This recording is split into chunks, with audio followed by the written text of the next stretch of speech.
150वें जन्मदिवस के अवसर पे श्री अरविंद सोसाइटी हिंदी क्षेत्र की ओर से, जबकि कोरोना काल का ये संकट चल रहा था, उस समय के बीच में सभी की चेतना को निरंतर आरोहित करने के लिए ये वार्तामाला श्रृंखला का कार्यक्रम आरंभ किया गया।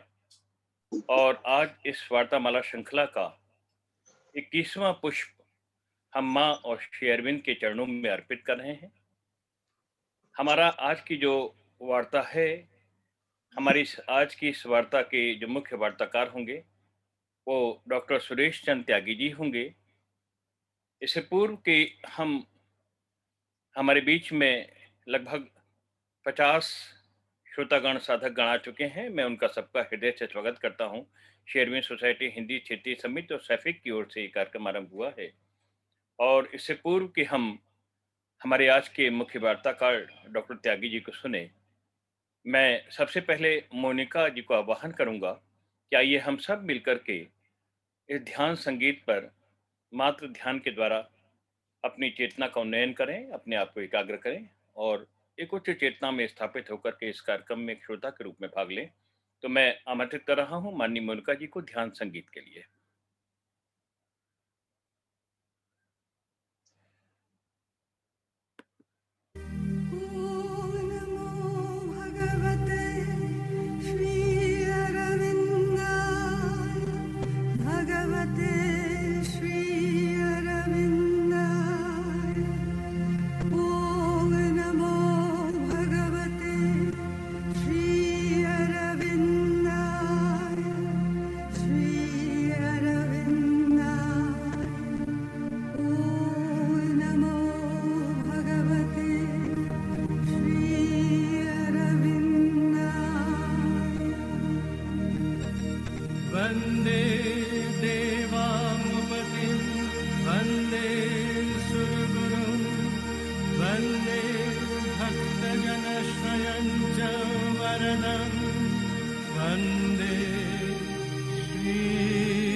श्री अरविंद शरणम ममा, माँ मीरा शरणम ममा।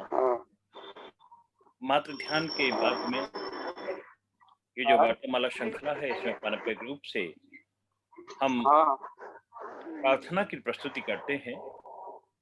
मेरा सभी जितने श्रोतागण हैं उनसे सादर अनुरोध है कि अगर कृपया अपना ऑडियो का माइक म्यूट कर लें, ताकि हम आगामी वार्ता को एकाग्र होकर के बिना किसी शोर के सुन सकें। तो ये जो पारंपरिक रूप से इस वार्तामाला क्रम में प्रार्थना प्रस्तुति की श्रृंखला चली आ रही है, वो बहुत सुंदर है। माँ श्री अरविंद के चरणों में प्रार्थना। आज प्रार्थना की प्रस्तुति के लिए हमारे बीच में माननीय प्रीति वर्मा जी हैं, आप दिल्ली से हैं और माँ श्री अरविंद दर्शन की बड़ी प्रबल साधिका हैं, समर्पित साधिका हैं। मैं उनसे सादर अनुरोध करता हूं कि वे प्रार्थना प्रस्तुत करने की कृपा करें।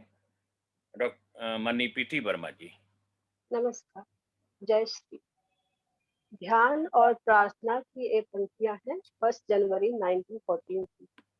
हमारी कृतज्ञता तथा उत्सर्ग प्रिय माँ के प्रति। हे समस्त वरदानों के परम वितरक, तुझे जो इस जीवन को शुद्ध, सुंदर और शुभ बनाकर उसे औचित्य प्रदान करता है।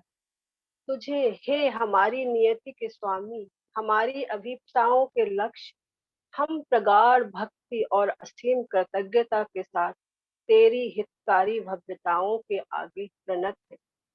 हमारे विचारों, हमारे भावों और हमारे कर्मों का प्रभु सत्ता संपन्न स्वामी हो जा। तू ही हमारी सत्ता की यथार्थता, एकमात्र सद्वस्तु। तेरे बिना सब कुछ मिथ्या और भ्रम है, सब कुछ दुखपूर्ण अंधकार। तेरे अंदर ही जीवन, ज्योति और आनंद है। तेरे अंदर है परम शांति। ओम जय श्री। बहुत सुंदर भावपूर्ण प्रार्थना हमारे बीच में माननीय प्रीति वर्मा जी ने प्रस्तुत की। तेरे अंदर ही है समस्त शांति, वही उद्गम है, वही स्रोत है और वही अंत है।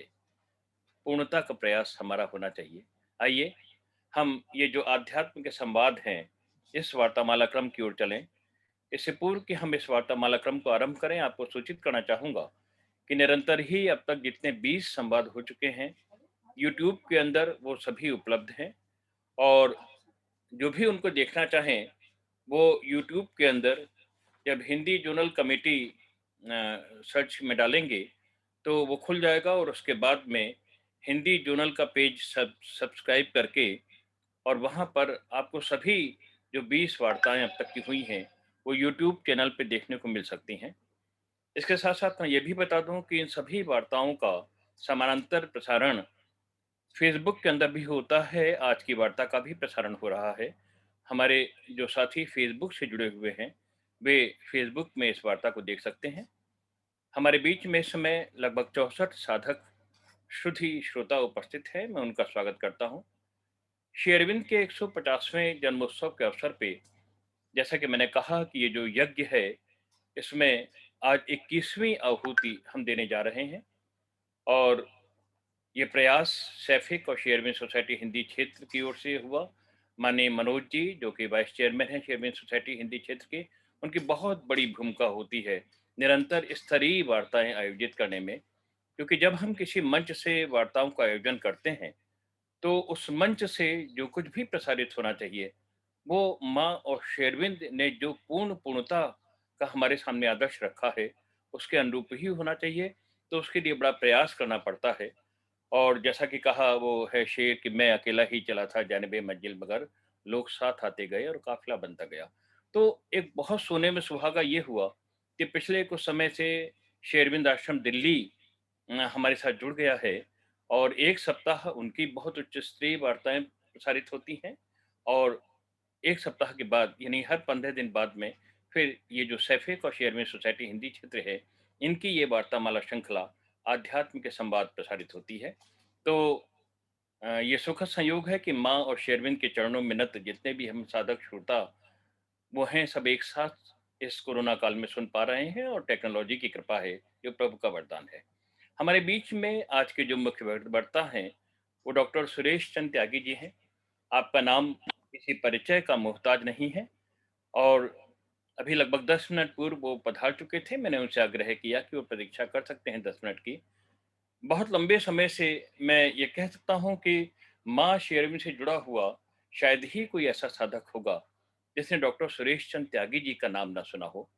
उनका समर्पण, उनकी श्रद्धा, उनकी निष्ठा, उनका अनुसंधान, उनकी विद्वता, उनका व्यक्तित्व, उनकी वाणी, सब कुछ सराहनीय है और हम सब के लिए प्रेरणा स्रोत है। मैं अपना माथा उनके चरणों में रख के अपना नमन करता हूँ कि मेरे गुरु समान है और बड़े भाई के रूप में उन्होंने मेरे युवा काल से मुझे बड़ी प्रेरणा निरंतर ही दी है। वे आज हमारे बीच में उपस्थित हैं और मैं बताना चाहूँगा कि शेरविन का 150वां वर्ष हम मना रहे हैं, जन्म शताब्दी वर्ष। 125वें जन्म शताब्दी वर्ष के अवसर पे और उससे 2 वर्ष पूर्व भी उन्होंने बहुत सुंदर 2 पुस्तक प्रकाशित की थी, श्री माँ आस्था और प्रेरणा, श्री अरविंद आस्था और प्रेरणा। इसके साथ-साथ में अभी भी, और जबकि स्वास्थ्य उनका बहुत ठीक नहीं है, परंतु निरंतर ही अनुसंधान, लेखन, चिंतन और सृजन के कार्य में वो लगे रहते हैं। बड़ी सुंदर एक अ, पत्रिका प्रकाशित होती है, उच्च स्तरीय पत्रिका, जिसका नाम है अदिति। और मैं समझता हूँ कि अब तक लगभग 45 या 46 अदिति के अंक प्रकाशित हो चुके हैं। बहुत उच्च स्तरीय उसमें आपको लेखों का संग्रह देखने को मिलेगा। हमारे जितने भी सुधी श्रोतागण यहाँ उपस्थित हैं, मैं उनसे आग्रह करूँगा कि शेरविन सोसाइटी के तत्वावधान में और माननीय त्यागी जी की घोर परिश्रम की पराकाष्ठा के अनुरूप ये जो बहुत सुंदर अ, पत्रिका अदिति प्रकाशित हो रही है, उसके अधिक से अधिक संख्या में सदस्य बनने और बनकर के वो आप निरंतर ही उच्च कोटि का साहित्य पढ़ के अपनी चेतना को निरंतर ऊंचा रख सकते हैं। तो हमारे बीच में माननीय त्यागी जी उपस्थित हैं, और मैं यह बता दूं कि श्री अरविंद पत्रकारिता के आदर्श, ये बड़ी सुंदर वार्तामाला क्रम पहले हो चुका है। इसका पहला पूर्वार्ध हो चुका है, और पूर्वार्ध में श्री अरविंद ने 1910 तक जो कुछ भी लेखन अपना किया समाचार पत्रों में या अन्य माध्यमों से, उसके बारे में बहुत ही रोचक वर्णन माननीय त्यागी जी ने किया था। और हम सबका ये परम आग्रह उनसे निरंतर था कि वो इस वार्तामाला क्रम का अगला क्रम अवश्य प्रस्तुत करें। बीच में कुछ पारिवारिक अ, अवसादों के कारण, समस्याओं के कारण, स्वास्थ्य के कारण वे, और स्वयं बहुत व्यस्त हैं, वे अपना समय नहीं दे सके। हम सौभाग्यशाली हैं कि उन्होंने समय दिया है, और आज हम उसके उत्तरार्ध में 1910 से 1950 तक, यानी आर्य या मदर इंडिया और अन्य जो लेख हैं, या उन्होंने जो साधकों को भी पत्र लिखे, तो सब कुछ हम सुन, जान और समझ सकेंगे माननीय त्यागी जी की वाणी में। तो अब मैं सादर आमंत्रित करता हूँ माननीय डॉक्टर सुरेश चंद्र त्यागी जी को श्री अरविंद पत्रकारिता के आदर्श का उत्तरार्ध, यानी दूसरा माला क्रम प्रस्तुत करने के लिए। माननीय डॉक्टर त्यागी जी, सर आप मेरी आवाज सुन पा रहे हैं?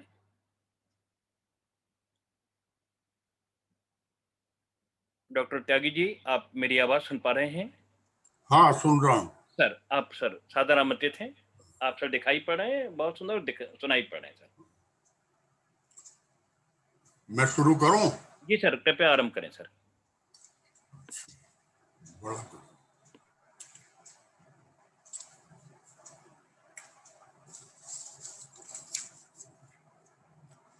सभी साथियों को सादर नमस्कार। श्री अरविंद या श्री माँ के विषय में जब भी कुछ बोलने का अवसर आता है तो मुझे बहुत संकोच होता है।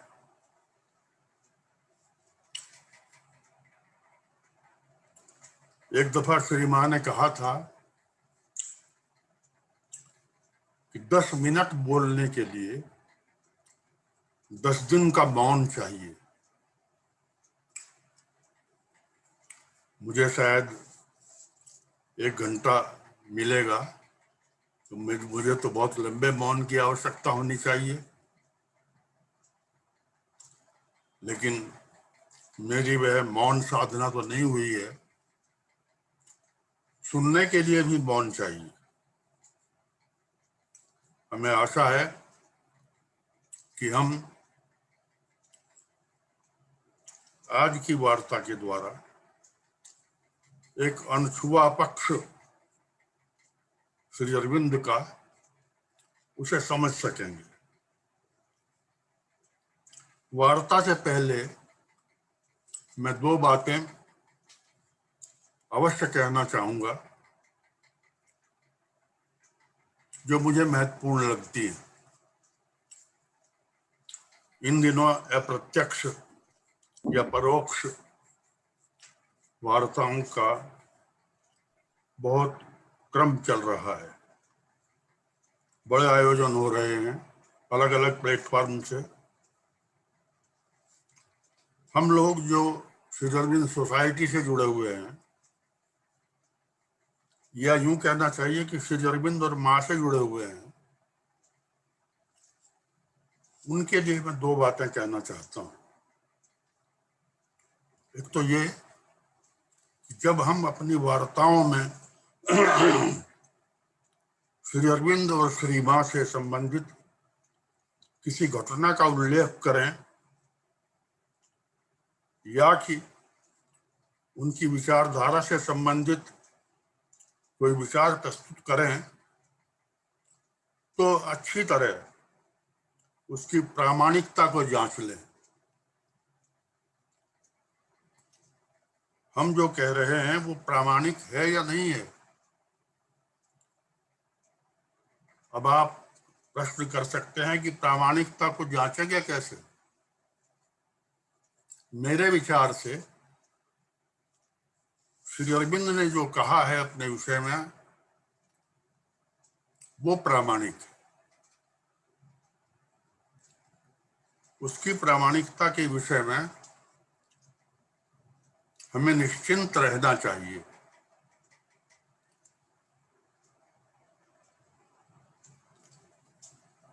उनके जीवन के विषय में भी अलग अलग घटनाएं सामने आती हैं,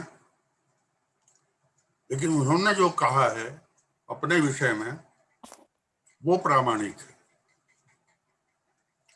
आपके देखने में पुस्तक आई होगी श्री अरविंदो ऑन हिमसेल्फ। नहीं आई है, एक कागज कलम आप जरूर रखें अपने पास। बहुत सी चीजें ऐसी आएंगी जिन्हें हम नोट कर सकते हैं। श्री अरविंदो ऑन हिमसेल्फ एक पुस्तक है।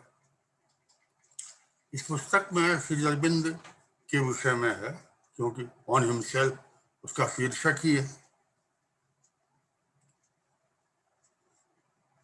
उसमें कई जगह आप देखेंगे, कई जगह क्या बहुत जगह उसमें इस तरह होता है, Shri Aurobindo said, Shri Aurobindo told, Shri Aurobindo did.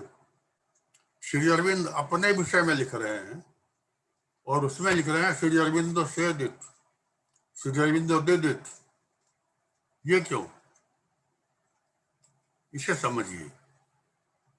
Shri Arvind के जीवन काल में बंगला और अंग्रेजी में उनके जीवन काल में ही अनेक पुस्तकें लिखी गई थी।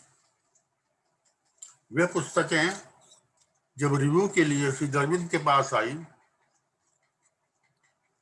तो उन्होंने उसमें करेक्शन किया। तो करेक्शन में जो किसी लेखक ने लिखा था श्री अरविंद ने ये कहा, तो उसी उसी उसी को करेक्ट करके श्री अरविंद ने ये लिखा है ऑन हिमसेल्फ। ये प्रामाणिक है। अप्रामाणिक बातों को हमें नहीं कहना चाहिए। ये मैंने एक आपको भेजा था एक मैसेज सभी को व्हाट्सएप पर। ये गुरुद्रोह है। बगैर प्रामाणिक हुए हमें कोई भी घटना या कोई भी ऐसा उल्लेख नहीं करना चाहिए जो प्रामाणिक नहीं है। दूसरी बात के लिए फिर अवसर निकाल रहा हूं, हम सब लोग हिंदी भाषी क्षेत्र से जुड़े हैं, लेकिन ये बड़े खेद की बात है, दुर्भाग्य की भी बात है कि श्री अरविंद की अनेक रचनाओं का अभी तक हिंदी अनुवाद नहीं हुआ है। मैं आह्वान करता हूं आपका कि जो लोग इसमें रुचि रखते हैं वे श्री अरविंद की उन रचनाओं का अनुवाद करने के लिए तैयार हों जिनका अनुवाद अब तक नहीं हुआ है। अगर आप में से कोई रुचि रखें तो मुझसे संपर्क करें और मैं चाहूंगा कि यह कार्य हम हिंदी क्षेत्र की ओर से जल्दी करें। ये हमारी ड्यूटी है। इसके लिए हम नहीं करेंगे तो करेगा कौन? मेरा आग्रह आपसे यह है कि ये काम होना चाहिए। इसमें देरी उचित नहीं रही। ये दो बातें मैं आपसे कहना चाहता था जिनका वार्ता से, आज की वार्ता से कोई संबंध है नहीं। चाहे तो मान भी सकते हैं, वार्ता का जो विषय है उसका शीर्षक देखिए। शीर्षक है श्री अरविंद पत्रकारिता के आदर्श। इसके दो अर्थ हैं। एक तो ये, श्री अरविंद ने जो पत्रकारिता की उनके आदर्श क्या थे, और दूसरा ये, पत्रकारिता के क्षेत्र में जो लोग कार्यरत हैं उन लोगों के लिए क्या आदर्श होने चाहिए। हम देखते हैं कि आजकल तो कोई भी व्यक्ति पत्रकारिता की ओर दौड़ पड़ता है। उसे लगता है कि ये ख्याति या अख्याति या नाम कमाने का एक सस्ता तरीका है। तो हमें इन दोनों दृष्टियों से आज विचार करना होगा। एक तो ये कि श्री अरविंद की पत्रकारिता के आदर्श क्या थे, और दूसरा ये कि पत्रकारिता के क्षेत्र में जो लोग कार्यरत हैं हम उनके सामने क्या आदर्श होने चाहिए, किन आदर्शों को लेकर, किन आदर्श मान्यताओं को लेकर, किन आदर्श मूल्यों को लेकर वो इस क्षेत्र में आगे बढ़े।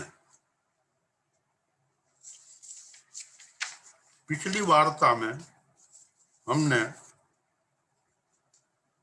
जो अपना विषय विस्तार किया था वो कर्मयोगी तक किया था। देखिए, 4 क्षेत्र हैं, ये 4 सोपान हैं। नंबर 1 वंदे मातरम, दूसरा वंदे मातरम के बाद कर्मयोगी, और तीसरा धर्म, चौथा आर्य। ये 4 सोपान। इन चारों सोपानों में श्री अरविंद की जो पत्रकारिता है उसका विकास परिलक्षित होता है। ये केवल 4 पत्रिकाओं के नाम नहीं है, ध्यान रखें, बल्कि ये श्री अरविंद की पत्रकारिता के आदर्श के प्रतिमान हैं। इस तरह से ऐसे समझ सकते हैं हम, जैसे कि सबसे पहले अगर देखें तो हम देखते हैं वंदे मातरम। वंदे मातरम के बारे में मैंने विस्तार से आपको पिछली वार्ता में बतलाया था। वंदे मातरम के मुख पृष्ठ पर 3 बातें छपी रहती थी, 3 वाक्य छपे रहते थे। ध्यान से देखिए। पहला वाक्य था स्वदेशी पेपर ऑफ इंडिया, नंबर 1। दूसरा वाक्य था Vande Mataram a daily organ of Indian nationalism. तीसरा वाक्य था our policy India for Indians. ये है आदर्श वंदे मातरम का। स्वदेशी paper of India, second a daily organ of Indian nationalism, third our policy India for Indians. ये वंदे मातरम है। जब हम वंदे मातरम से आगे बढ़ के आते हैं कर्मयोगी पर, कर्मयोगी श्री अरविंद का दूसरा पत्र है, और दूसरे पत्र में जो मुख पृष्ठ है उस पर क्या अंकित है ये देखिए। इस पर लिखा है मयि सर्वाणि कर्माणि संन्यस्य अध्यात्म चेतसा निराशी निर्ममो भूत्वा युद्धस्व विगतज्वर। गीता के 3रे अध्याय का 30वां श्लोक, ये उसके मुख पृष्ठ था। सीधी सी बात है कि युद्ध कर, ये कर्मयोगी का आदर्श है। तीसरे में आते हैं तो मुख्य पृष्ठ पर छपा होता है ए फिलोसॉफिकल रिव्यू। तीनों अखबारों के मुख्य पृष्ठ पर अलग अलग चीजें छपी हैं। वंदे मातरम पर कुछ और है, कर्मयोगी पर कुछ और है, धर्म तो बंगला में था, और आर्य पर कुछ और है, ए फिलोसॉफिकल रिव्यू। ये मैंने केवल एक संकेत किया आपको कि श्री अरविंद के दर्शन के विकासमान रूप की तरह उनके पत्रकारिता के प्रतिमान भी विकास की ओर अग्रसर हैं।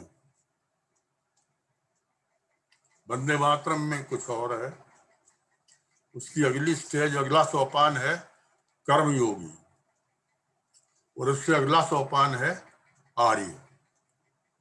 मैं आपको पिछली दफे विस्तार से बता चुका था, शायद कर्मयोगी तक, लेकिन उस वहीं से शुरू करता हूं अपनी बात।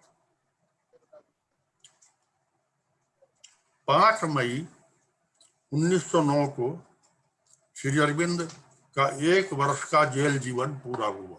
जरा डेट्स पर ध्यान दीजिए, जो दिनांक है, जो तारीखें हैं, उन पर ध्यान दें। 5 मई 1909 उनका कारावास समाप्त हुआ, वो बाहर आए, और आपने सुना होगा उत्तर पाड़ा भाषण 30 मई को, उसी महीने की 30 तारीख को उत्तर पाड़ा भाषण हुआ। जो जेल में जो अनुभूतियां हुई थी आध्यात्मिक, उनका इतना बढ़िया विवेचन जो हम सबके लिए आज भी प्रेरणादायक है, वो उत्तर पाड़ा भाषण में है। उत्तर पाड़ा भाषण के समय 600 व्यक्ति उपस्थित थे, और वहां से 19 जून 1909 को मई में जेल से निकले, उत्तरपाड़ा भाषण दिया 30 मई को, और 19 जून को कर्मयोगी का पहला अंक निकल गया। यानी जैसे सब चीज पहले से पूर्व नियोजित थी, पूर्व निर्धारित थी। जेल से निकलेंगे, उत्तरपाड़ा भाषण देंगे, उत्तरपाड़ा भाषण पे तो हम अलग से एक वार्ता रख सकते हैं कभी अवसर आया तो। और फिर अगले ही महीने जून में उन्होंने शुरू कर दिया कर्मयोगी। कर्मयोगी के पहले ही अंक में, यानी 19 जून 1909 को के अंक में उत्तरपाड़ा भाषण प्रकाशित हुआ।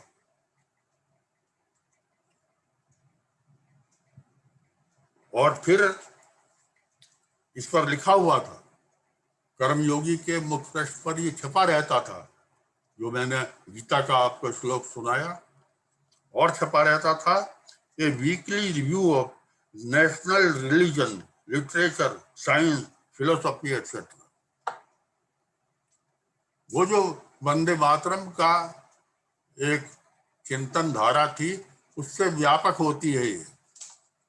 लिखते हैं a weekly review of national religion, literature, science, philosophy etcetera. विस्तार हो गया।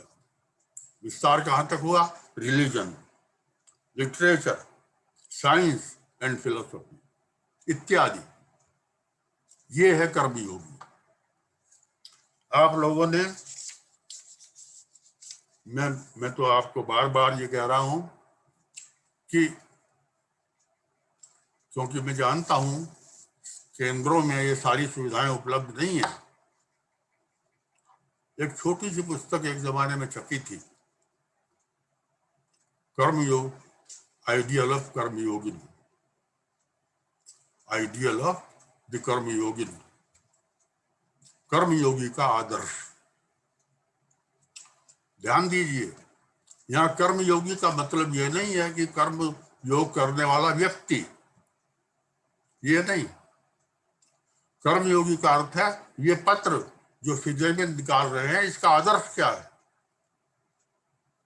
कर्मयोगी का आदर्श।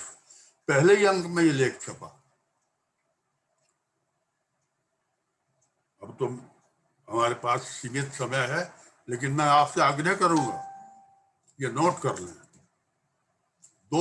3 लेख उसके पहले ही अंक में छपे, उत्तर पाड़ा भाषण, एक लेख छपा अवर सेल्व्स हम, और एक लेख छपा कर्मयोगी का आदर्श। कर्मयोग, ये कर्मयोगी का आदर्श जो है ये हमारे लिए आज भी महत्वपूर्ण है। कर्मयोगी, मैं कह रहा हूं, रिपीट कर रहा हूं, कर्मयोगी वो नहीं जो कर्मयोग कर रहा है। श्री अरविंद यहाँ कह रहे हैं कर्मयोगी जो पत्र ये साप्ताहिक निकल रहा है इसका आदर्श क्या है। और ये आदर्श मैं आपको सुनाता हूं उन्हीं के शब्दों में। वो कहते हैं आज भी, इतने समय बाद भी, कितने प्रेरक हैं ये शब्द। वो कहते हैं भौतिक दृष्टि से तुम कुछ नहीं हो, आध्यात्मिक दृष्टि से सब कुछ हो। ये कोटेशन है, अब मेरी भाषा नहीं है, अनुवाद तो जरूर है। भौतिक दृष्टि से तुम कुछ नहीं हो, आध्यात्मिक दृष्टि से सब कुछ हो। केवल भारतीय ही जो हर चीज में विश्वास कर सकता है, हर चीज का सामना कर सकता है, हर चीज का बलिदान कर सकता है।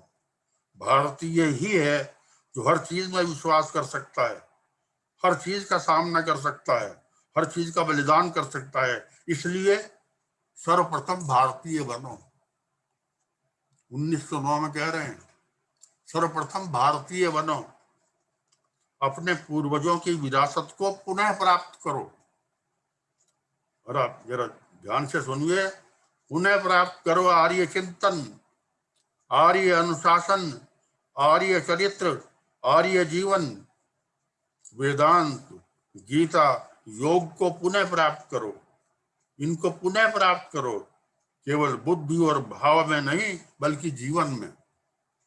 इन्हें अपने जीवन में उतारो और तुम हो जाओगे महान और सबल, शक्ति संपन्न, अपराजेय और निर्भय। तुम्हारे लिए जीवन या मृत्यु का कोई आतंक रहेगा ही नहीं। कठिन और असंभवता सब तुम्हारी शब्दावली से लुप्त हो जाएंगे। अपना बाहरी साम्राज्य वापस जीतने से पहले तुम्हें अपना राज्य, आंतरिक स्वराज जीतना होगा, क्योंकि आत्मा में ही शाश्वत शक्ति है। ये कोटेशन, ये आदर्श जो 1909 में श्री अरविंद व्यक्त कर रहे हैं, भारतीय बनो, अपनी विरासत को सुरक्षित रखो, ये आज भी उतना ही प्रासंगिक है, बल्कि आज ज्यादा प्रासंगिक लगता है मुझे जितना उस समय था। और मैंने बताया था आपको, शायद फिर दोहरा दूं, कर्मयोगी थोड़े दिनों में लोकप्रिय हो गई पत्रिका। बंगाली में कर्मयोगी निकला, हिंदी में निकला, तमिल में निकला।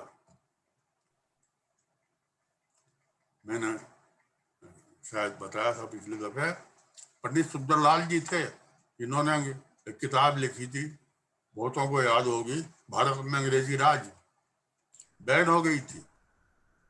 उसका उन्होंने श्री अरविंद से प्रेरणा लेकर, उनका आशीर्वाद लेकर हिंदी में कर्मयोगी शुरू किया था, इलाहाबाद से।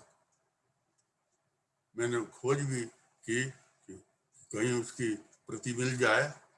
मुझे मालूम तो है प्रति कहाँ है, लेकिन वो अभी उपलब्ध नहीं हो पाई मुझे, ताकि मैं आपके सामने उसका विस्तार से वर्णन कर सकूं। इलाहाबाद से निकली थी कर्मयोगी। कभी मौका मिला तो मैं पंडित सुंदरलाल जी के विषय में आपको सुनाऊंगा। इस तरह कर्मयोगी शुरू हुई। कर्मयोगी के बाद, कर्मयोगी के साथ साथ बंगला में शुरू किया। श्री अरविंद ने बंगला में एक पत्रिका शुरू की, धर्म पत्रिका। श्री अरविंद ने बंगला सीखी बड़ौदा में। बंगला सीखने का अवसर कभी मिला नहीं, तो बंगला में पत्रिका शुरू कर दी। लोगों ने कहा कि भाई अंग्रेजी में तो आप कर्मयोगी निकाल रहे हैं, बंगला में निकालिए ताकि बंगाली लोग भी कुछ समझ सके। धर्म शुरू किए। उसके जो लेख हैं वो श्री अरविंद की बंगला रचनाओं के जो हिंदी अनुवाद हुआ है उसमें उपलब्ध है। एक उसका एक वाक्य सुनाता हूं धर्म का, क्योंकि धर्म का भी प्रसंग आ गया।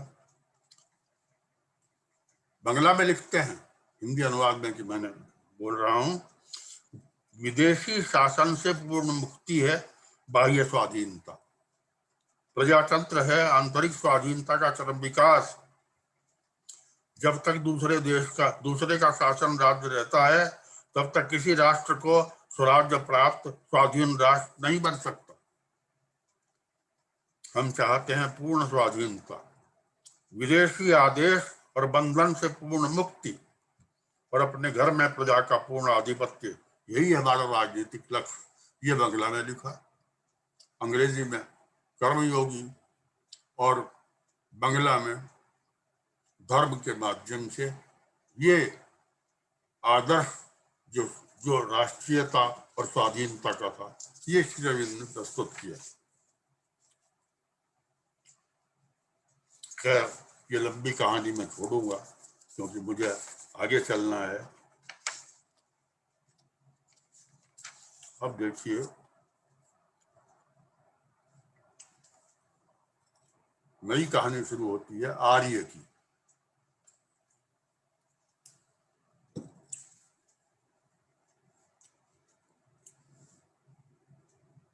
आप में से बहुत से लोग पौंडीचेरी गए होंगे, बहुत से नहीं भी गए होंगे।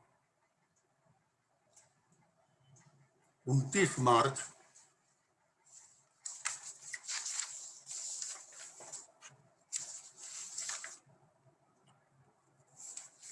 1914 को श्री अरविंद से भेंट करने गई थी पॉल रिचर्ड के साथ। पहली भेंट थी। डेट ध्यान रखिए, इन डेट्स का बड़ा महत्व है। श्री अरविंद का जो, मैं तो एक बात कहता हूं अनौपचारिक रूप से आपसे, श्री अरविंद ने अपने बारे में बहुत कम लिखा है। इसका विरोधाभास ये है कि श्री अरविंद ने अपने बारे में बहुत अधिक लिखा है। मेरी दृष्टि में किसी ऐसे महान व्यक्तित्व ने अपने विषय में इतना कभी नहीं लिखा।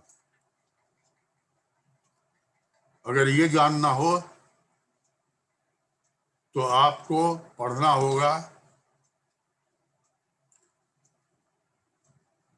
उनका जो अंतिम महत्वपूर्ण पुस्तक है, जो उनके योग की डायरी। आंतरिक अनुभूतियां कितनी हुई, कैसे हुई, कितना आगे बढ़े, कितना पीछे हटे, पूरा रिकॉर्ड 1500 पृष्ठों में उपलब्ध है। और वो है, उस पुस्तक का नाम है रिकॉर्ड ऑफ योगा, 2 वॉल्यूम में। यानी वो सबसे मुश्किल किताब है श्री अरविंद की।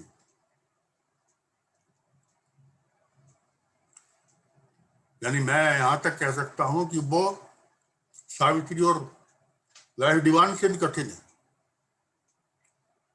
क्योंकि उसमें श्री अरविंद की आंतरिक अनुभूतियां हैं। वो नितांत व्यक्तिगत डायरी है जो अब सामने आई है, डेट वाइज है। आज ये हुआ, आज ये हुआ, आज ये हुआ, आज ये। ये महत्वपूर्ण बात है। अगर आपको उसमें रस आने लगेगा तो आपको अन्य सब चीजें दूसरी श्रेणी की लगेंगी। खैर, वो अलग विषय है, उसकी चर्चा फिर कभी करेंगे। रिकॉर्ड ऑफ योगा में मैं डेट बता रहा हूं आपको। उन्होंने एक तारीख 29 मार्च 1914, ध्यान रखिए ये डेट, श्री अरविंद से श्री मां और पॉल रिचर्ड की भेंट, पहली भेंट। श्री अरविंद ने अपनी डायरी में लिखा उस दिन, क्या इंटरेस्टिंग है, the afternoon and evening taken up by Richard's visit, afternoon and evening by Richards, Paul Richard and Mira Richard, यानी मदर और पॉल रिचर्ड, ये 29 मार्च को तीसरे पहर श्री अरविंद से भेंट उन्होंने की।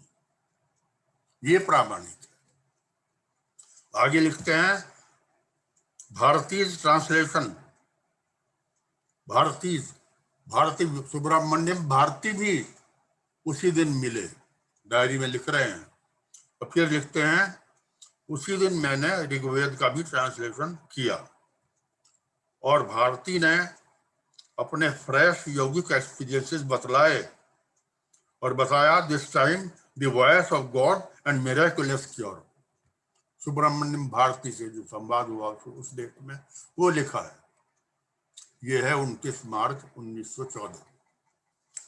श्री अरविंद 15 अगस्त को उसी डायरी में लिखते हैं, रिकॉर्ड ऑफ योगा में, life has been preparing all this time, today it begins with the publication of the review, यानी आर्य। 15 अगस्त 1914 को आर्य का प्रथम अंक निकला। इन डेट्स को अब मिला के देखिए। और कंटिन्यूड स्ट्रीम ऑफ सब्सक्राइबर्स, ग्राहक इतने बनते चले गए। ये 15 अगस्त की बात है। तो वंदे मातरम, कर्म योगी, धर्म, आर्य पर अब आते हैं। आर्य शब्द जो है, अगर आप में से कोई रिसर्च में इंटरेस्टेड हो, इस पर रिसर्च करें कि श्री अरविंद के लेखन में आर्य का महत्व क्या है, आर्य का महत्व क्या है, आर्य से उनका तात्पर्य क्या है, आर्य के विषय में उनकी अवधारणा क्या है। ये बहुत महत्वपूर्ण विषय है, इस पर हमारा ध्यान गया ही नहीं। अभी मैंने आपको कर्मयोगी का एक अंश सुनाया, उसमें वो लिख रहे हैं आर्य बनो, आर्य बनो, आर्य बनो। ये 1909 में कर्मयोगी में लिखते हैं। 1914 में आर्य शुरू होता है, आर्य पत्रिका का नाम ही रख देते हैं।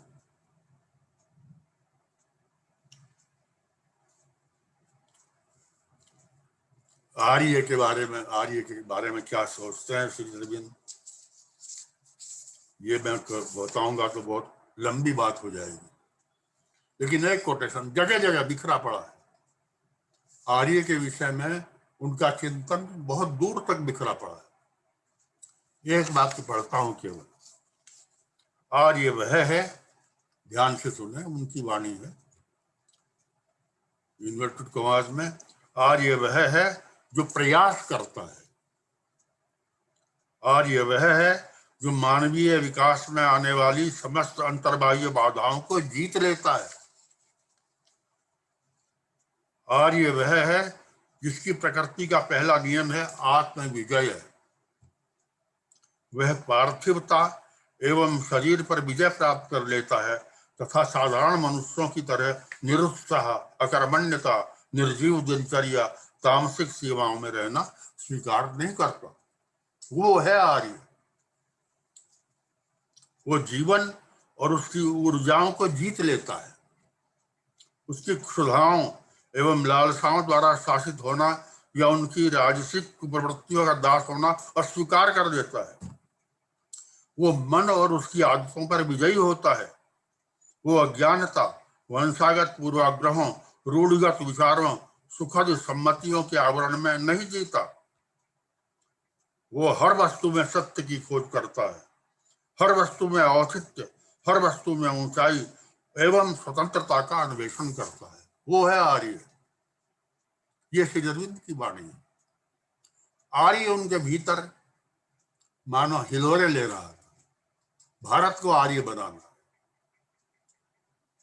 आर्य ये है आर्य। आर्य कैसे बन गया आर्य? 29 मार्च 1914 को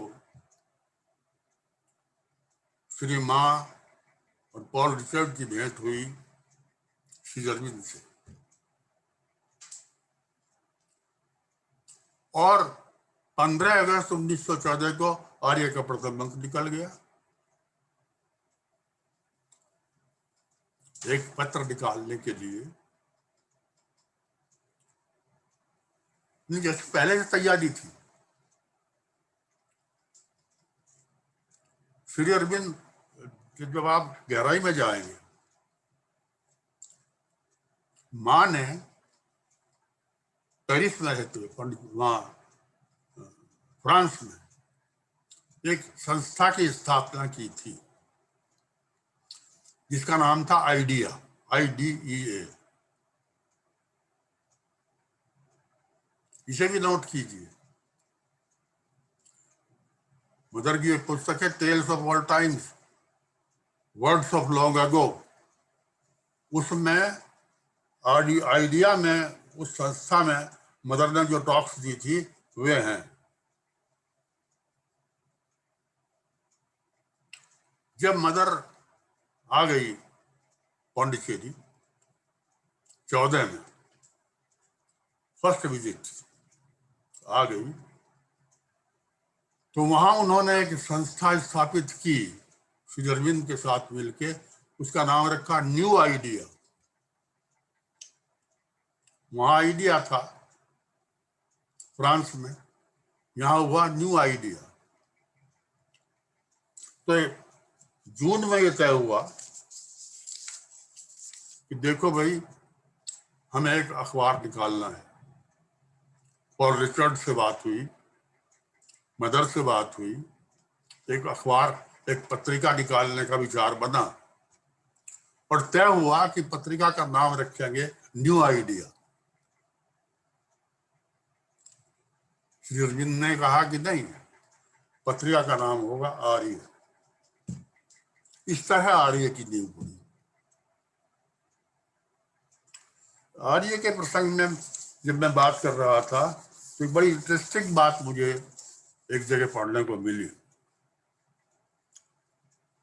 मेरे गुरु थे आचार्य अभयदेव, पूरे आर्य समाजी। उन्होंने लिखा है, मुझे इस बात का गर्व है कि मैं जन्म का आर्य समाजी हूं। मेरे पूज्य पिताजी दृढ़ आर्य समाजी थे। मैं कट्टर आर्य समाजी की संतान हूं। अब देखिए अगला वाक्य। वे मेरे पूज्य पिताजी एक समय अखिल भारतीय शुद्धि सभा के मंत्री रहे थे।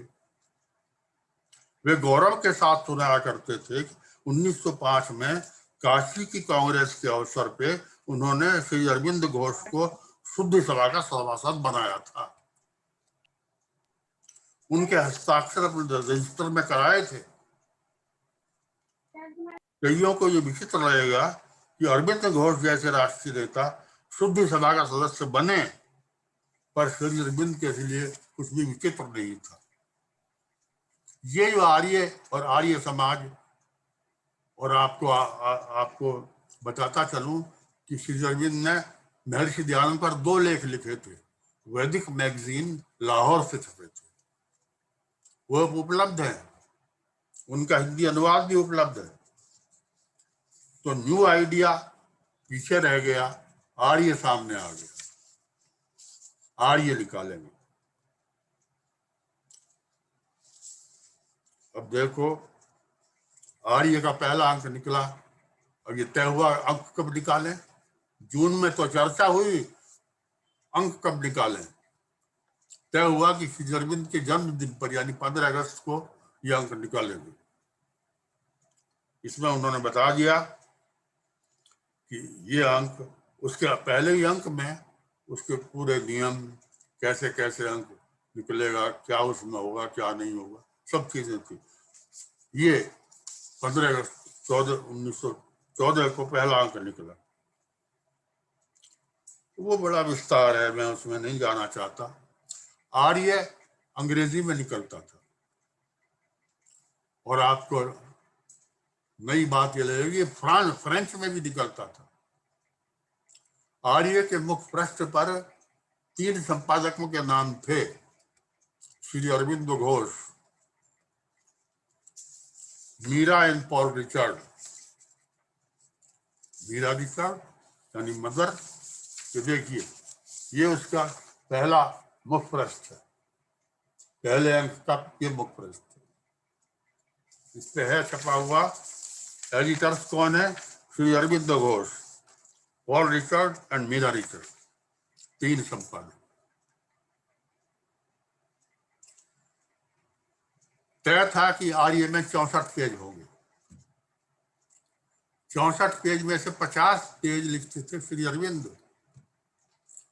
10 पेज लिखते थे पॉल रिचर्ड और 5 पेज दूसरे समाचारों इत्यादि के लिए होते थे। और इंटरेस्टिंग बात ये, जो फ्रेंच संस्करण निकलता था, श्री अरविंद के लेखन का फ्रेंच अनुवाद करती थी मदर, वो फ्रेंच संस्करण में छपता था। और फ्रेंच संस्करण में जो लेख छपते थे उसका अंग्रेजी अनुवाद करते थे श्री अरविंद। अंग्रेजी में भी छपता था, फ्रेंच में भी छपता था। हुआ ये कि मदर और श्री पॉल रिचर्ड को 1 वर्ष बाद ही 1915 में उन्हें वापस फ्रांस जाना पड़ा। फ्रांस जाना पड़ा तो फ्रेंच जो संस्करण था आर्य का वो बंद हो गया, वो कौन निकाले? उसकी आवृत्ति क्या थी डॉक्टर साहब? जी, आवृत्ति क्या थी? पीरियड मतलब मासिक था? त्रैमासिक तक मासिक। कभी कभी कभी हम लोग चूक जाते हैं। इसका उदाहरण बताऊं, अभी कुछ वर्ष पहले तक जी हमें ऋणी होना चाहिए, आप लोग बहुत से परिचित होंगे, मदन लाल हिम्मत सिंह काका। उन्होंने आर्य की कंप्लीट फाइल को 8 खंडों में प्रकाशित कर लिया था। 8 खंडों कंप्लीट, जो का त्यों, पेज टू पेज, उसी टाइप में जो का त्यों, उसी की फोटोकॉपी समझिए। रशिया से उसके 500 प्रतियों का ऑर्डर आया। किसी कारण से वो ऑर्डर कैंसिल हो गया, मैंने ऐसा सुना है। वापस आ गई प्रतियां, अब उनका क्या कराएं? वो जो प्रतियां वापस आई, उस वक्त मेरा परिचय हुआ कुछ लोगों से औरबिल में और दूसरी जगह भी। वो मैंने अपने साथियों से कहा कि भाई ये आर्य की कंप्लीट फाइल मिल रही है, इसे ले लो। ये नहीं मिलेगी, फिर इसे कोई छापेगा ही नहीं। शायद किसी के पास हो भी, मेरे याद नहीं है इस समय। मैंने सबसे रिक्वेस्ट की थी। वो आर्य मेरे पास है, मेरे पास है। आपके पास है? चल, बहुत बहुत बढ़िया। के पास मेरे पास भी हाँ, है। वो अद्भुत है, आपने दी थी, आपने दिलवाई। वो दुर्लभ है, वो मिलेगी ही नहीं।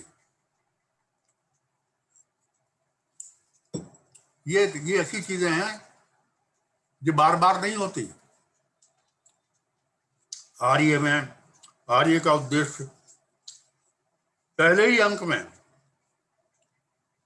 वंदे मातरम से आए, हम आए कर्मयोगी, कर्मयोगी से धर्म, धर्म से आर्य। आर्य के पहले ही अंक में उसका उद्देश्य स्पष्ट किया गया। आर्य विशुद्ध दर्शन की पत्रिका है, प्योर फिलोसॉफी। ये इसके विस्तार में मैं नहीं जा रहा हूं। खैर, मदर और पॉल रिचर्ड लौट गए, आर्य का फ्रेंच संस्करण बंद हो गया। श्री अरविंद ने तो लिखा है कि 64 के 64 पेज लिखने का भार मुझ पे आ पड़ा। मजाक में लिखा है। पॉल रिचर्ड भी चले गए, मदर भी चली गई, और सारे के सारे पेज मुझे लिखने पड़े। एक जगह लिखा है श्री अरविंद ने कि पॉल रिचर्ड ने एक दिन कहा कि let us synthesize. Shri Arvind ने कहा यस वी शुड, और आर्य शुरू हो गया। श्री अरविंद ने लिखा है कि आर्य तो पॉल रिचर्ड की देन है। एक बातचीत तो उन्होंने कहा, उन्होंने कहा हमें सब सिंथ, आपको आश्चर्य होगा 15 अगस्त 1914 से निकला हुआ आर्य अंतिम अंक जनवरी 1921 में छपा। इतने वर्ष आर्य का जीवन रहा और पहले अंक से शुरू हुआ है ग्रंथ सिंथेसिस ऑफ योगा। जब पॉल रिचर्ड कहने लेटर सिंथेसाइज, शायद इसी प्रेरणा से शुरू हुआ सिंथेसिस ऑफ योगा। और यही ऐसा ग्रंथ है जो अंतिम अंक तक प्रकाशित हुआ, पहले अंक से अंतिम अंक तक। जरा एक क्षण के लिए कल्पना कीजिए, आर्य न होता, आर्य न छपता, हमारे सारे ग्रंथ जिनके आज जिन्हें हम बड़े ध्यान से जिनका स्वाध्याय करते हैं, essays of the Gita, the future poetry, foundation of Indian culture, life divine, ये सारे के सारे ग्रंथ आर्य में छपे।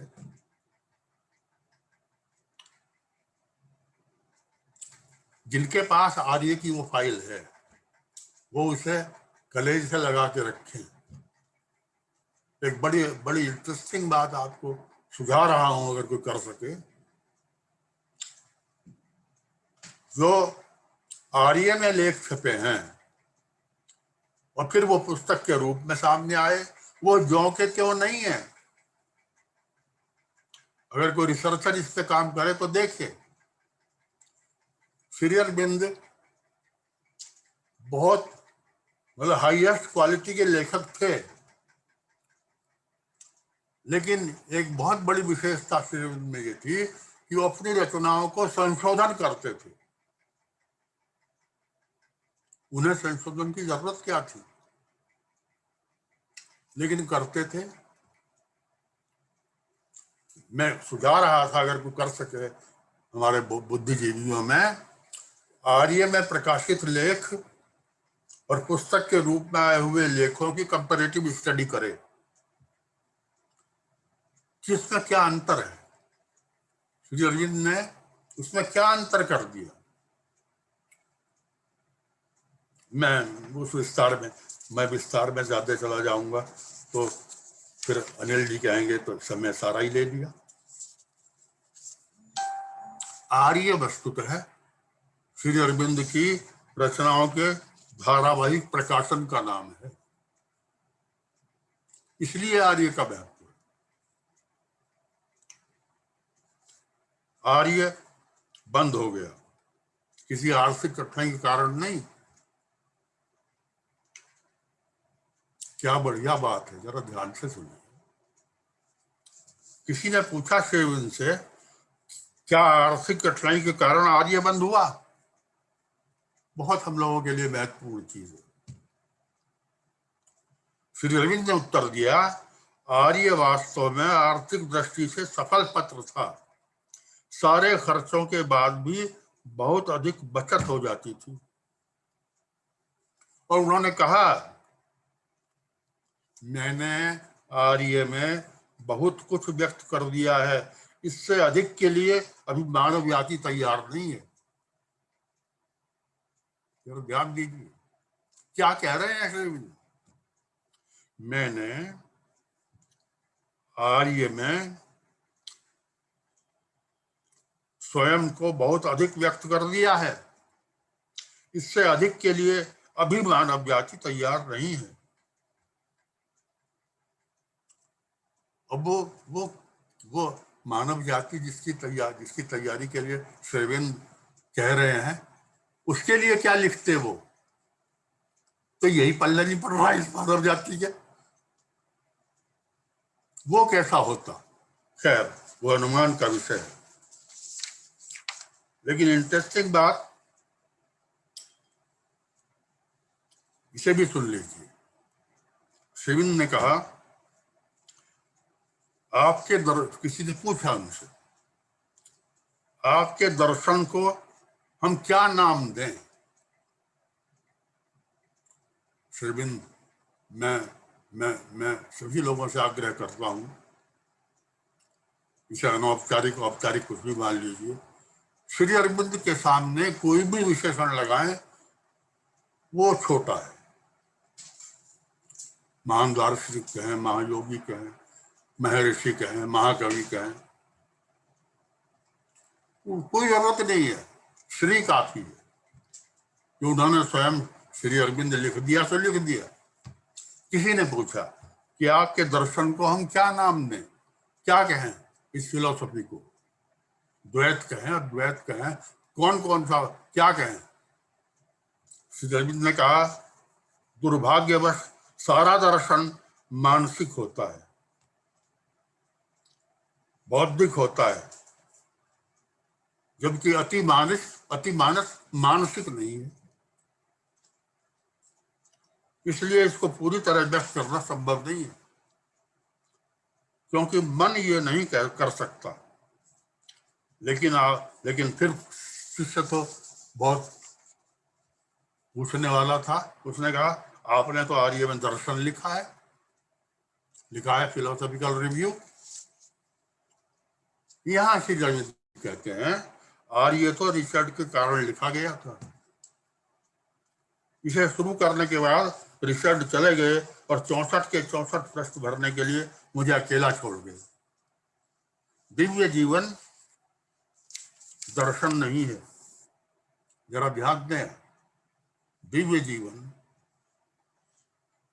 लाइफ डिवाइन दर्शन नहीं है, एक सच्चाई है।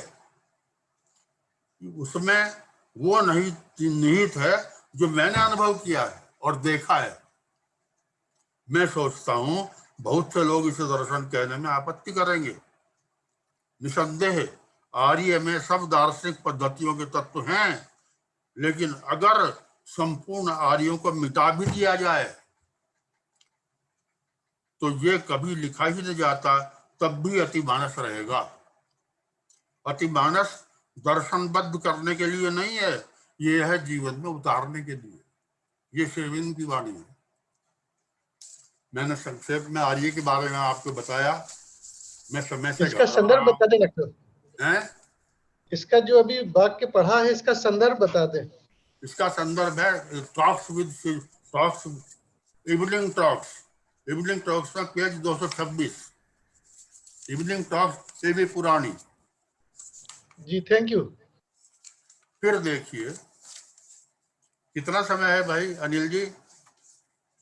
जितना आप चाहें सर। आप इतना आनंद आ रहा है सर, हम लोग डूबे मैं थोड़ा सा और, क्योंकि फिर अधूरी नहीं छोड़ूंगा बात। फिर आप कहेंगे तीसरा एक और करेंगे। नहीं, समय लीजिए डॉक्टर साहब, इसको बहुत रस से अच्छा लग रहा है, प्लीज। अब देखिए, ये मैंने आर्य के बारे में संक्षेप में बताया। आर्य तो रिसर्च का विषय है। मैं आप लोगों से आग्रह कर रहा हूं, हमारा अभी तक, बड़े दुख के साथ कह रहा हूं, वंदे मातरम का अध्ययन, कर्मयोगी का अध्ययन, आर्य का अध्ययन बिल्कुल अधूरा है। हम जुट जाएं अगले वर्ष के लिए कि हम पहले इनका अध्ययन करें, वंदे मातरम को गहराई से देखें। वंदे मातरम की पूरी फाइल नहीं मिलती। जो भी मैंने बताया था पिछली दफे, जो भी फाइल के अंक मिले, जो भी उसमें मिले अंक, उन्हें इकट्ठा किया गया, मिली नहीं पूरी फाइल। संपादक का नाम होता नहीं था। कौन संपादक? जानते थे कि श्री अरविंद संपादक हैं, नाम किसी का नहीं था। जब ये सारी की सारी फाइल जितनी उपलब्ध हुई श्री अरविंद के सामने लाई गई कि श्रीमन ये तो बताओ कि इसमें आपके लेख कौन से हैं। ये भी क्या चमत्कार की बात है। श्री अरविंद ने स्वयं उन लेखों को रेखांकित किया, ये मेरे लेख हैं। ऐसे BCL श्री अरविंदो सेंटेनरी या कंप्लीट वर्क्स में जो वंदे मातरम खंड है, उसमें वो लेख हैं जिनको श्री अरविंद ने स्वयं रेखांकित किया था। वो श्री अरविंद के हैं। उनके एक सहयोगी थे, शायद श्याम सुंदर नाम था, उनकी शैली में श्री अरविंद की शैली में कोई अंतर ही नहीं है। कैसे पता करें? ये काम श्री अरविंद ने स्वयं किया। उस दृष्टि से वंदे मातरम को पढ़िए। फिर आप देखिए कर्मयोगी, राष्ट्रवादी श्री अरविंद, राष्ट्र चिंतक श्री अरविंद धीरे धीरे धीरे धीरे आध्यात्मिकता की तरफ प्रयाण करते हैं। वो है कर्मयोगी। कर्मयोगी के लेख अलग तरीके के हैं, उनका मिजाज दूसरा है, उनकी शैली भिन्न है। फिर मजा आएगा आपको पढ़ने में अगर इस दृष्टि से कर्मयोगी को पढ़ेंगे। मैं तो कहता हूं मत पढ़िए सावित्री, मत पढ़िए दिव्य जीवन, आप इन्हें पढ़िए। ये ऐसा रास्ता है जो जहां से शुरू करेंगे ले जाएगा वहीं। कहीं से शुरू कर दो, वंदे मातरम शुरू करेंगे तो लाइव डिवाइन पे पहुंचेंगे, कर्मयोगी शुरू करेंगे तो सावित्री तक पहुंचेंगे, आर्य शुरू करेंगे तो आर्य में तो है ही सबके सब आर्य में। तो ये देखिए आप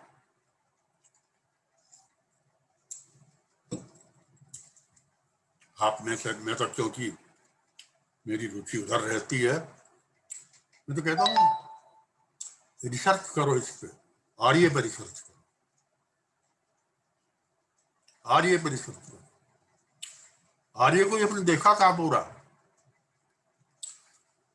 आर्य में जो पॉल रिचर्ड के लेख हैं उनका तो अनुवाद ही नहीं हुआ अभी। 10 पेज तो वो भी लिखते थे। श्री अरविंद के बारे में जापान में जो भाषण पॉल रिचर्ड ने दिए थे उनका अनुवाद कहाँ हुआ है? मैंने अदिति में किया था कुछ का अनुवाद। कितना काम हमारे सामने पड़ा है। खैर, कभी जब ये परोक्ष वार्ताएं समाप्त हो जाएंगी तब हम बात करेंगे बैठ के हमें करना क्या है, हमें कहां से शुरू करना है और कहां हमारा लक्ष्य क्या है। मैं इन बातों को यहां छोड़ता हूं,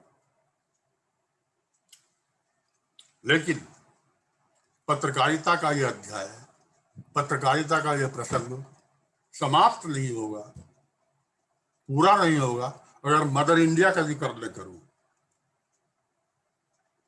ये बड़ा इंटरेस्टिंग है। 1921 में आर्य बंद हो गया, 1926 में श्री अरविंद अपने कक्ष में चले गए।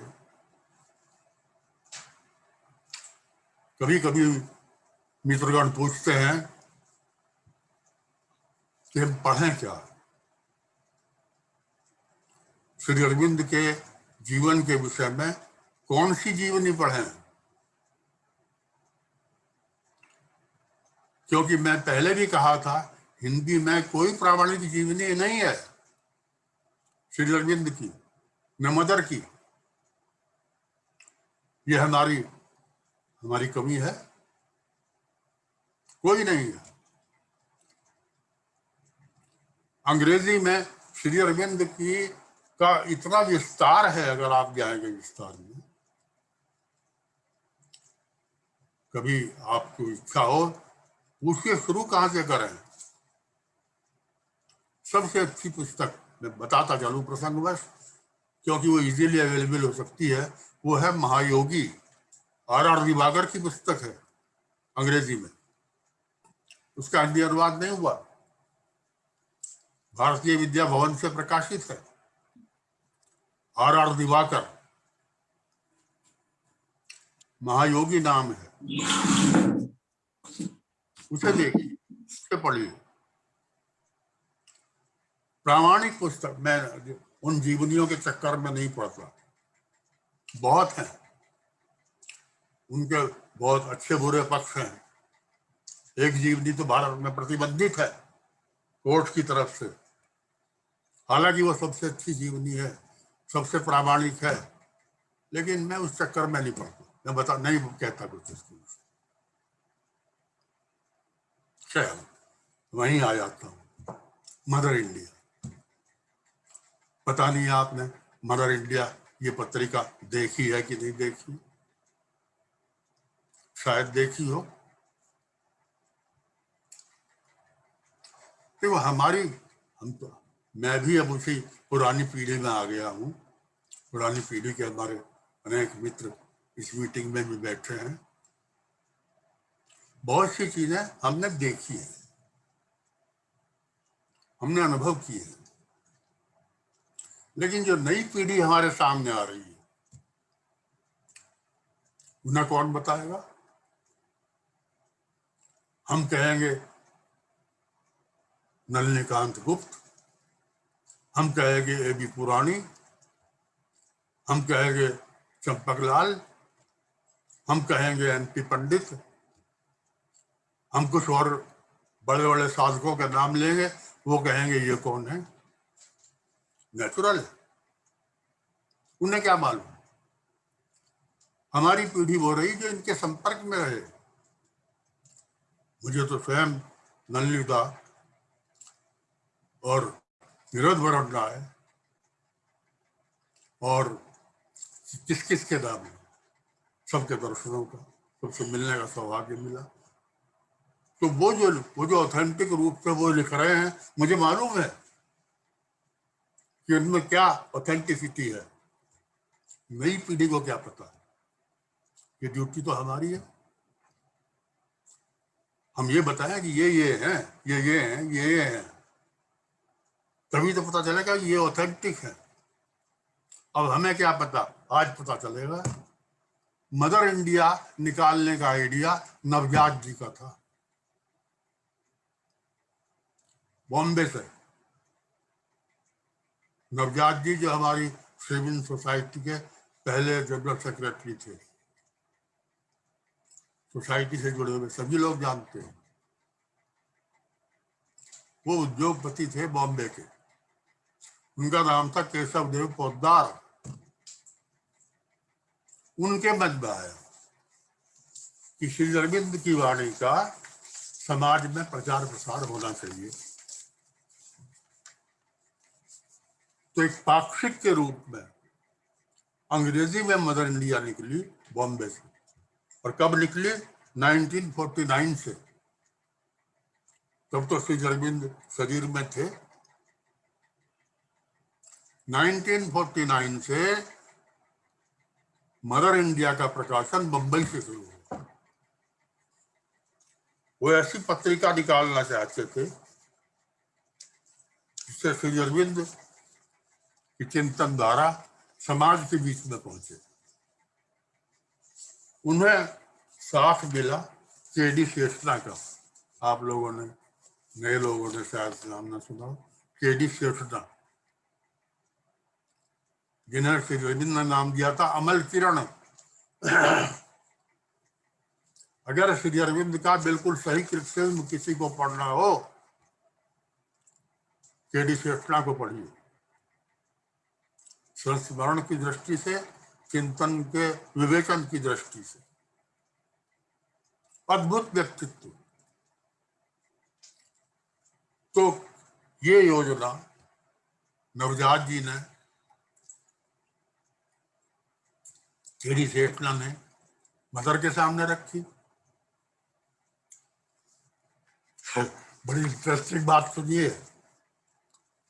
शेषना ने श्री मां से कहा, मां, राजनीति के बारे में तो मैं बहुत कम जानता हूं। उस पत्र में राजनीति के लेख भी होंगे। वो कहते हैं राजनीति के बारे में तो बहुत कम जानता हूं। मां ने हंसते हुए कहा, मैं भी बहुत कम जानती हूं। शेषना ने सवाल किया, तब कैसे चलेगा? ना आप जानती तो मैं जानता। मां ने कहा, श्री अरविंद तो हैं, वो तुम्हारे लिए सब कुछ करेंगे। क्या बात। तब मदर इंडिया शुरू हुई, पाक्षिक के रूप में। उसमें केडी शेषना लिखते थे लेख। वो श्री अरविंद के जो विचार थे राजनीति के बारे में,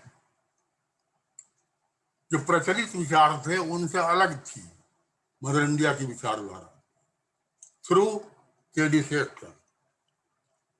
केडी शेषना ने जब एक लिखा कश्मीर के बारे में लेख, तो प्रेस काउंसिल ने उन्हें तलब कर लिया, ये क्या लिख दिया, ये तो ठीक नहीं है। प्रेस काउंसिल ने राय दी शेषना को, जरा हल्का लिखो, हल्का लिखो, हल्का लिखो। ये बड़ा इंटरेस्टिंग वाक्य है। जब श्री अरविंद इंग्लैंड से लौट के आए तो उन्होंने हिंदू प्रकाश में एक लेखमाला लिखी थी जिसका नाम है न्यू लैम्प्स फॉर ओल्ड। मैं साथियों से कह रहा हूं अनुवाद कर दो उसका हिंदी में, न्यू लैम्प्स फॉर ओल्ड। जब वो कांग्रेस के सिद्धांतों के, उस वक्त की कांग्रेस के सिद्धांतों के खिलाफ थी वो लेखमाला, तो संपादक ने, जो श्री अरविंद के मित्र ही थे देश वाले, उन्हें बुलाया श्री अरविंद को कि महाराज हल्का लिखो। श्री अरविंद ने लिखना ही छोड़ दिया। सच्चा लेखक किसी शर्त में नहीं लिख सकता बंद के। तो यहां शेषना को कहा गया थोड़ा हल्का लिखो, प्रेस काउंसिल ने कहा। अब देखिए होता क्या था, शेषना के संस्मरण पढ़िए आप। शेषना ने कहा कि राजनीतिक मामलों पर लिखे हुए लेख मैं पहले पांडिचेरी भेजता था, बॉम्बे टू पांडिचेरी। नलिनीकांत गुप्त या निरोध वर्ण उन लेखों को श्री अरविंद को सुनाते थे, वहां से तार आता था अप्रूव्ड, तब वो लेख छपने के लिए जाते थे। इसलिए पहले 1.5 या 1.25 वर्ष मैंने जो कुछ लिखा वो श्री अरविंद का मानो अपना लिखा हुआ है, अप्रूव्ड बाय श्री अरविंद। राष्ट्रीय और अंतर्राष्ट्रीय समस्याओं के बारे में जब श्री अरविंद ने शरीर छोड़ दिया तो मां ने इच्छा जताई कि मैं राजनीति का अब स्पर्श न करूं। राजनीति के बारे में जो श्री अरविंद को कहना था वो कह चुके। पत्रकारिता के क्षेत्र में जब मदर इंडिया की योजना बनी तो शेषना अपने मित्रों से चर्चा कर रहे थे। मित्रों ने पूछा, भाई कितने अंकों की सामग्री है आपके पास ताकि ये कंटिन्यू रहे पत्र 1949 से। शेषना ने कहा 1 महीने की सामग्री है, पाक्षिक पत्र था।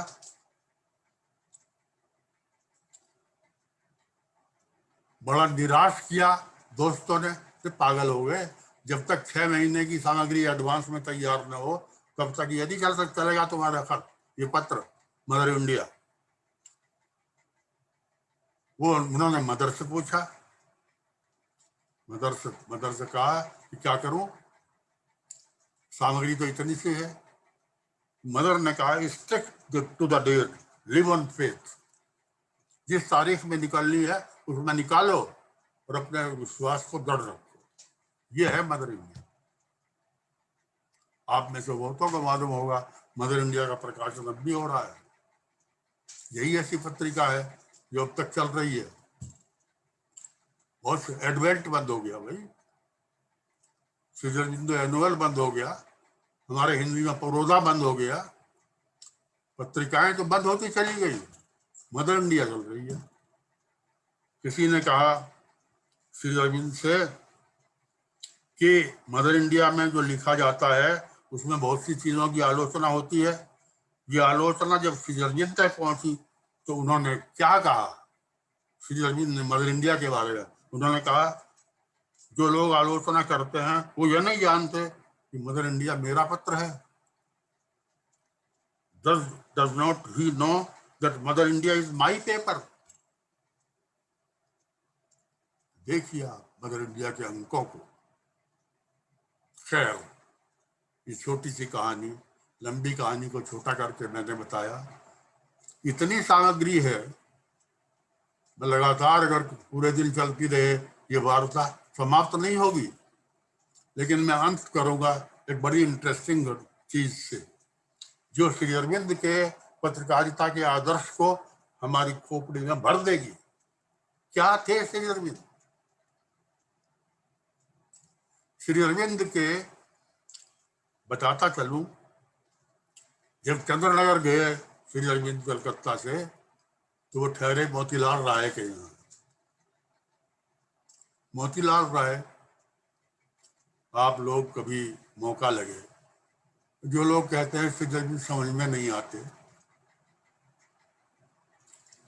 तो समझने का आप एकदम एवरेस्ट पर नहीं चढ़ सकते, छोटे छोटे शिखर चढ़ने पड़े।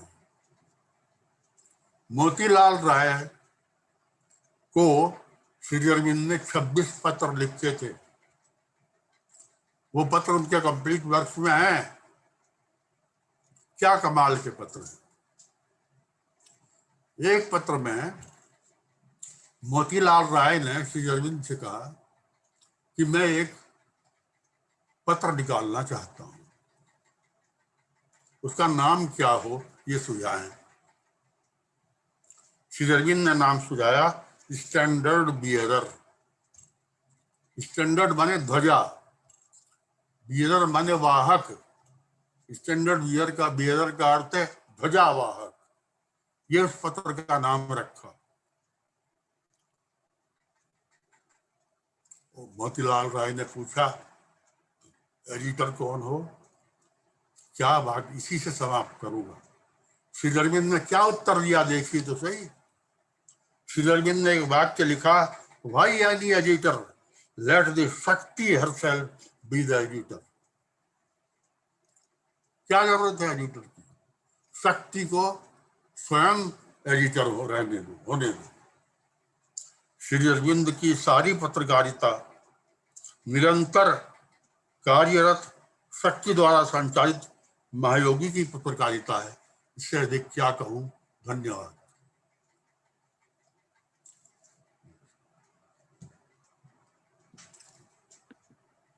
अगर आपके मन में, समय तो नहीं है, कोई भी प्रश्न संबंधित हो, यहाँ समय ना हो तो वैसे फोन से, मेल से मुझसे पूछ लें। कहाँ से शुरू करें? डॉक्टर साहब, युगांतर के बारे में भी कुछ बताएंगे क्या? वो तो पहले अंक में बता चुके, पहली टॉक में। 1910 के पहले जो युगांतर में भी लिखा था। युगांतर हाँ, केवल एक लेख मिलता है जो श्री अरविंद का है जी, बाकी उनके नहीं, केवल एक। ये तो मैं विस्तार से पिछली वार्ता में बता चुका हूं। कोशिश कर रहे हैं कि इस वर्ष, अगले वर्ष पत्रकारिता पर एक, श्री अरविंद की पत्रकारिता पर एक अच्छी, एक छोटी सी बुकलेट आ जाए कि पता तो चले इस पक्ष का।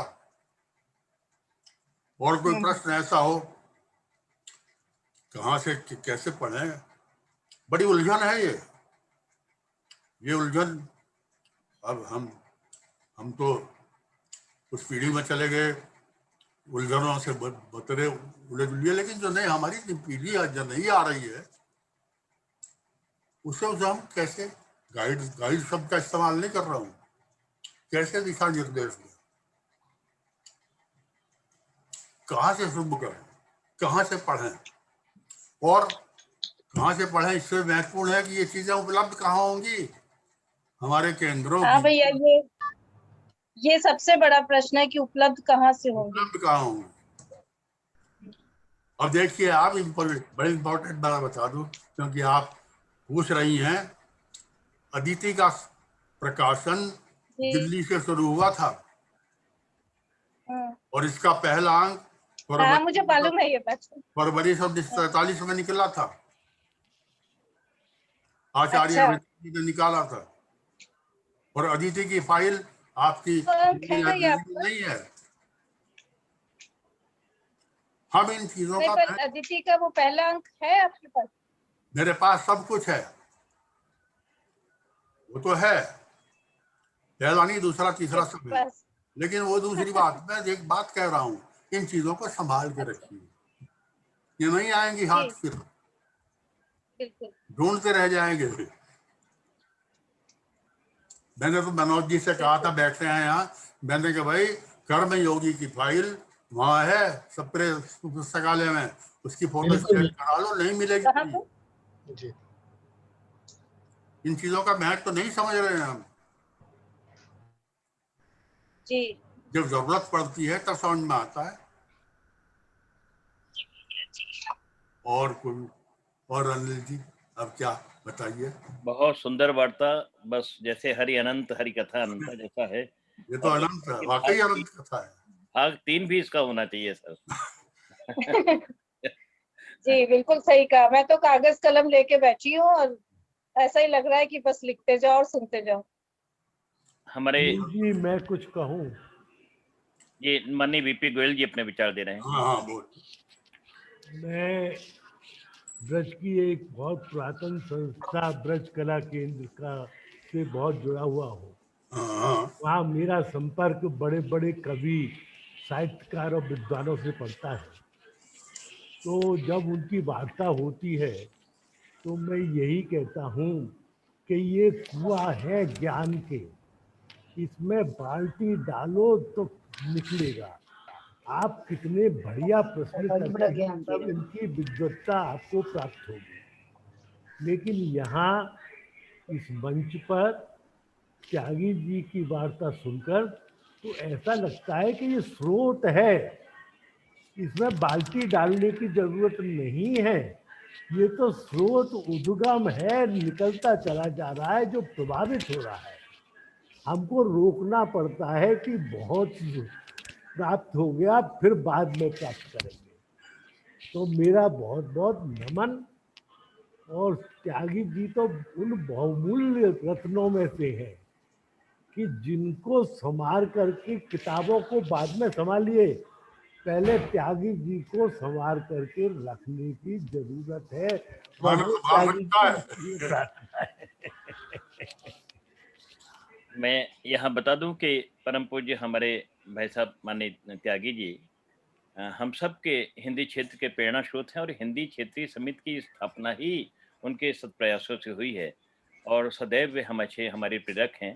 और जैसा कि उन्होंने अभी अपने विचार प्रस्तुत किए और ये बताया कि ये दुर्लभ साहित्य है जो लुप्त हो जाएगा काल के प्रवाह में, उससे पहले बार बार वो हमको चेतावनी दे रहे हैं कि बचा लो इसको।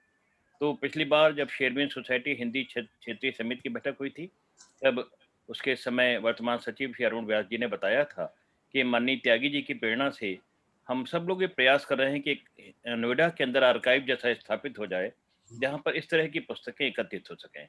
तो उनकी जो प्रेरणा है उसको पूरा करने का बराबर प्रयास हो रहा है। और जैसा कि उन्होंने कहा है कि अनुवाद का कार्य, तो वो स्वयं जानते हैं, विद्वान है कि बहुत कठिन कार्य है।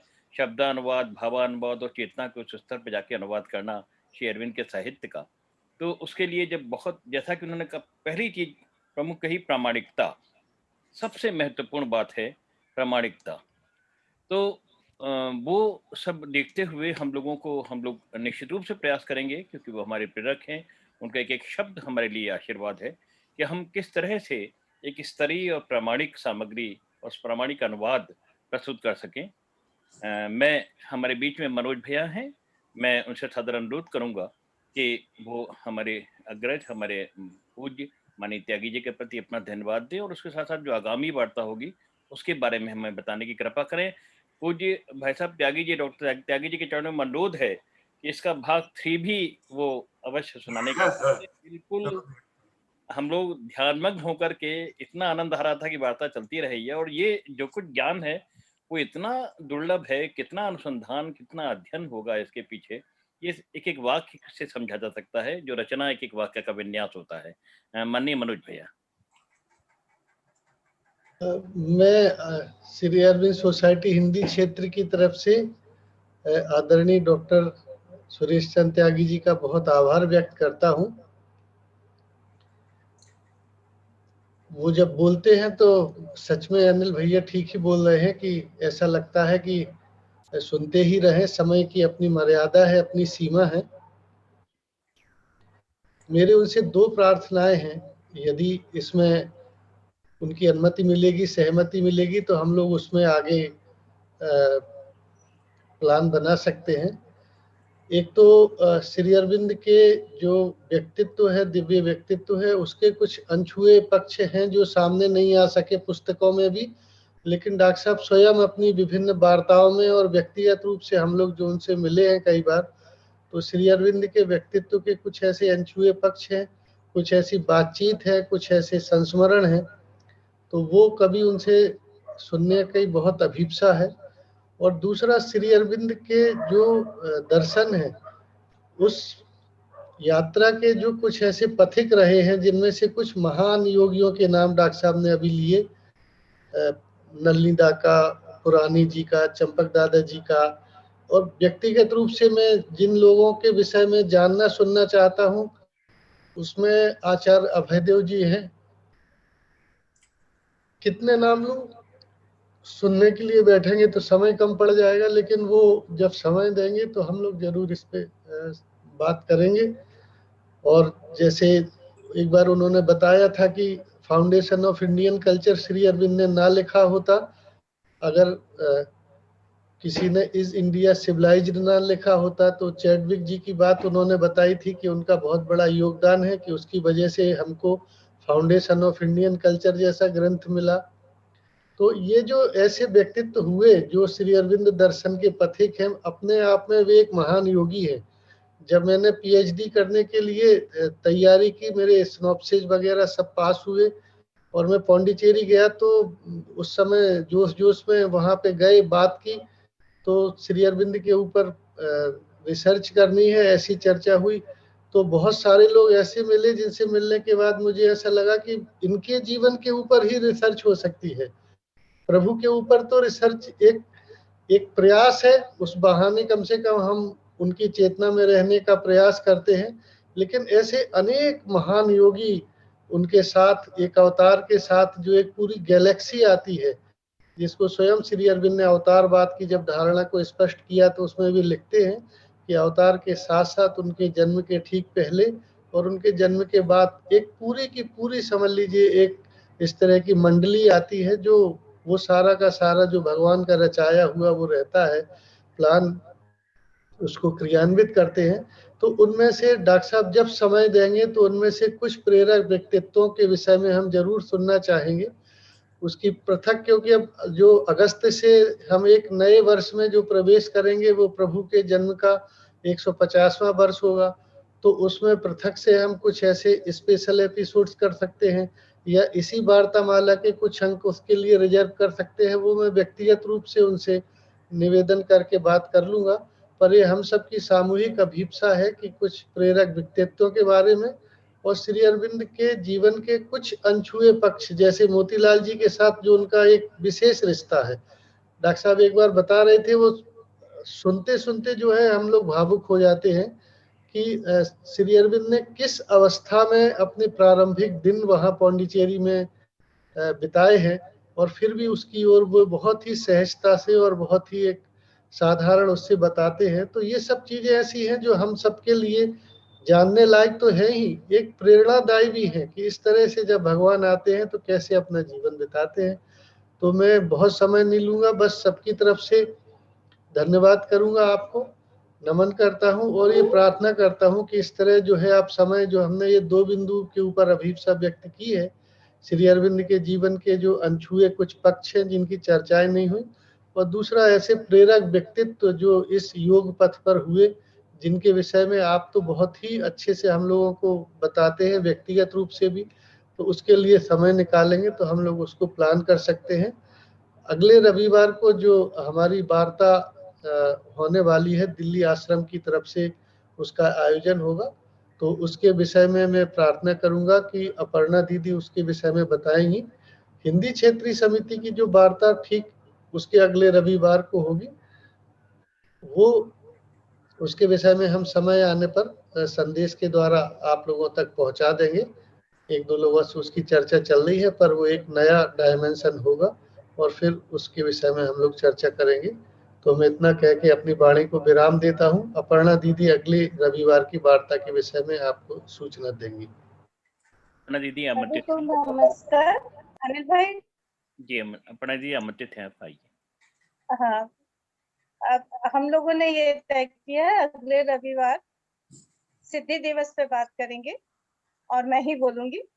तो क्योंकि ये मनोज भाई का पुराना एक प्रस्ताव था और नहीं कर पाए थे पिछली बार, तो अगले रविवार हम लोग मिलेंगे इसी समय और हमारा विषय होगा सिद्धि दिवस। ठीक है दीदी, ठीक है। धन्यवाद। आगामी रविवार को पुनः आप सबकी सुधी श्रोताओं की प्रतीक्षा रहेगी, साधकों की प्रतीक्षा रहेगी। और आज की जो ये अद्भुत वाणी हमको सुनने को मिली अपने पूज्य गुरुदेव से, उसके लिए शत नमन उनके चरणों में करता हूँ, माथा मस्तक रखकर। और निश्चित रूप से पत्रकारिता के शिक्षा के जितने स्कूल्स हैं उनमें ये निश्चित रूप से बताया और दिखाया जाना चाहिए, दोनों वार्तामालाएं ही दिखाई जानी चाहिए कि कहाँ थे आदर्श और कहाँ पहुंच गए हैं। आत्मचिंतन का समय है, देश को अगर फिर से पुनर्जागृत होना है, खासतौर पर पत्रकारों के लिए, कि क्या मूल्य थे जो शेरविन ने स्थापित किए। तो कितने सुंदर तरीके से शोध के रूप में कुजवर ने हमारे सामने बोले। ये निश्चित रूप से एक स्मृति चिन्ह ये वार्तामाला बन गई हम सबके लिए, जैसे कि निश्चित रूप से मैं तो प्रयास करूंगा मथुरा में एक डिप्लोमा कॉलेज है पत्रकारिता का, वहाँ इन दोनों वार्ताओं को सुनवाऊं समय आने पे, ताकि जो आने वाली पीढ़ी है, आने वाले युवा पत्रकार हैं, वो उन मूल्यों को लेकर के आगे बढ़े, देश के पुनरुत्थान के लिए स्थापित होने हैं। मैं पुनः पुनः पूज्य त्यागी जी के चरणों में अपना सादर नमन करता हूँ। और आइए इस वार्तामाला क्रम को अब समाप्ति करते हैं। पुनः माँ के चरणों में हम सब ध्यान करेंगे, ध्यान संगीत के द्वारा। मोनिका जी। पूज्य त्यागी जी के चरणों में अपना सादर नमन करता हूँ। और आइए इस वार्तामाला क्रम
पुनः सभी को सादर प्रणाम।